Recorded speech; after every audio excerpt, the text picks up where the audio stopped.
কুমিল্লা বিশ্ববিদ্যালয়ে রয়েছে আবাসন ও শিক্ষক সংকট, আছে সেশন জটও। সংকট সমাধানে আশ্বাস দিলেও কার্যকর পদক্ষেপ নেই প্রশাসনের।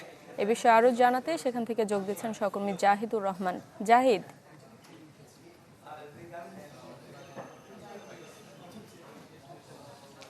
শারমিন, 2006 সালের 28 মে এই কুমিল্লা বিশ্ববিদ্যালয়ে যাত্রা শুরু করে দীর্ঘ 2 দশক পেরিয়ে গেলেও এখন পর্যন্ত কিন্তু সংকট রয়ে গেছে।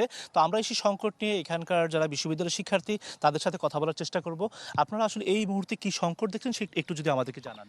আচ্ছা, আসলে আমাদের বিশ্ববিদ্যালয়ের বয়স 21 বছর পেরিয়ে গেলেও আমাদের এখনও বিশ্ববিদ্যালয়ে কোনো অডিটোরিয়াম নাই, যেটা আমাদের সবচেয়ে বড় সমস্যা। আমাদের বিশ্ববিদ্যালয়ের ক্লাবগুলো, বিভিন্ন অর্গানাইজেশন, আমরা প্রোগ্রাম করতে হলে আমরা বাইরে থেকে অডিটোরিয়াম ভাড়া করে প্রোগ্রাম করতে হয়, যেটা আমাদের বিশ্ববিদ্যালয়ের ব্র্যান্ডিংয়েও সমস্যা করতেছে। দ্বিতীয়ত, যদি আমরা বলি যে আমাদের পরিবহনের যেই ম্যানেজমেন্ট সিস্টেম, এটাকে আধুনিকায়ন করা দরকার। তৃতীয়ত, আমাদের যে একাডেমিক বিল্ডিংগুলোর ওয়াশরুম থেকে হলে যে ওয়াশরুমগুলো, সেগুলো অনেক সময় পরিষ্কার পরিচ্ছন্ন থাকে না, সেই সমস্যাটা আমাদের থেকে যায়। আর ফোর্থে যদি আমি বলি যে আমাদের ওভারঅল ইন্টারনেট সমস্যা, আমাদের একাডেমিক বিল্ডিংগুলোতে, বিশেষ করে ক্লাসরুমগুলোতে, ল্যাবগুলোতে আমরা ইন্টারনেট যে ফ্যাসিলিটিস খুবই স্লো, সেটা নিয়ে আমরা প্রশাসনের দৃষ্টি আকর্ষণ করছি। আমরা আরও একজন শিক্ষার্থীর কাছে জানতে চাইবো, এর বাইরে উনি কিন্তু 4টা সমস্যা বললেন, আর কি সমস্যা আছে এখানে? এর বাহিরেও আমাদের একটি জিমনেশিয়াম রয়েছে, যেটি একটি পূর্ণাঙ্গ জিমনেশিয়াম হওয়া সত্ত্বেও এখানে পর্যাপ্ত পরিমাণে ইনস্ট্রুমেন্ট নেই এবং একটা ভালো পরিবেশ নেই। আমরা বিশ্বাস করি যে আমাদের নতুন প্রশাসন আমাদেরকে ভালো একটা পরিবেশ এবং ইনস্ট্রুমেন্ট প্রোভাইড করবে। এছাড়াও আমাদের এখানে পুষ্টির একটা সমস্যা রয়েছে খাদ্যাভ্যাসে। কোনোভাবে এটাকে ভালো একটা নীতি প্রণয়ন করে উপেক্ষা করা সম্ভব কিনা সেই বিষয়ে সুনজর দিবে বলে আমরা বিশ্বাস করি। ধন্যবাদ। শারমিন, আপনি দেখছিলেন শিক্ষার্থীরা জানাচ্ছে। আমরা তো নারী শিক্ষার্থীর সাথেও কথা বলবো। আপনি কিন্তু এই বিশ্ববিদ্যালয়ে লেখাপড়া করছেন, আমরা জানি। তো আসলে আপনি একজন নারী হিসেবে কি সংকট দেখছেন একটু যদি আমাদেরকে জানান।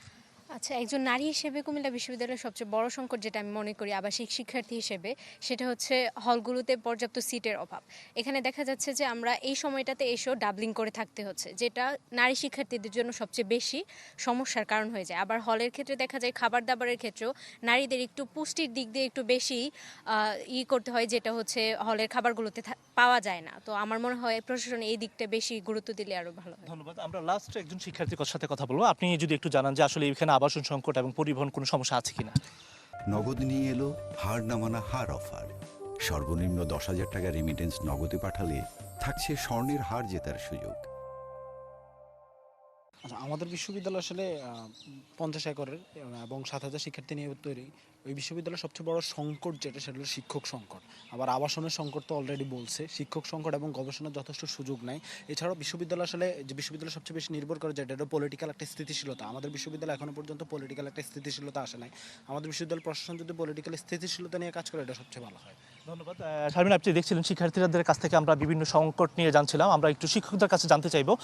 এখানে একজন শিক্ষক রয়েছেন এবং ট্রেজারার বিশ্ববিদ্যালয়ের। আমরা একটু আপনার কাছে জানতে চাই, শিক্ষকরা কিন্তু ছুটিতে থাকেন এবং বিভিন্ন সমস্যায় দেখা যাচ্ছে যে একাডেমিক কার্যক্রম ব্যাহত হচ্ছে। সেই জায়গাটা একটু আপনি আসলে কীভাবে দেখছেন এবং তাদের যে সমস্যাগুলো শুনলেন সেটার বিষয়ে যদি জানান।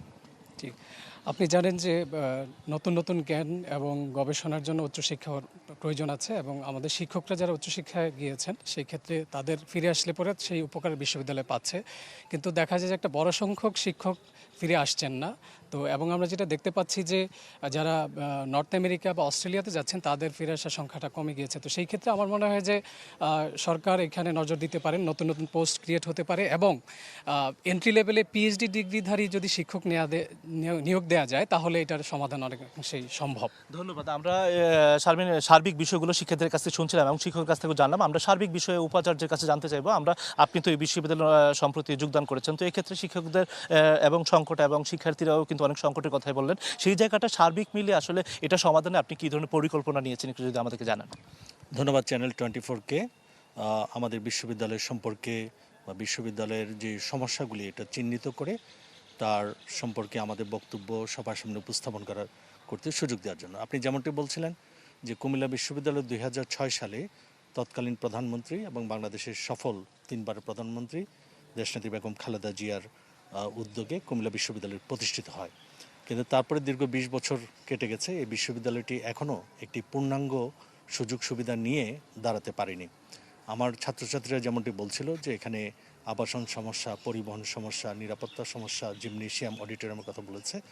এই বিষয়গুলিকে মাথায় রেখে আমি যখন গত জুন মাসে যোগদান করি, এবং আপনি জানেন যে আমি এই বিশ্ববিদ্যালয়ের শিক্ষক, ফলে এই বিশ্ববিদ্যালয়ের সমস্ত কিছু সম্পর্কে আমার ধারণা রয়েছে। আমি প্রায় গত 19 বছর যাবত এই বিশ্ববিদ্যালয়ে কর্মরত আছি।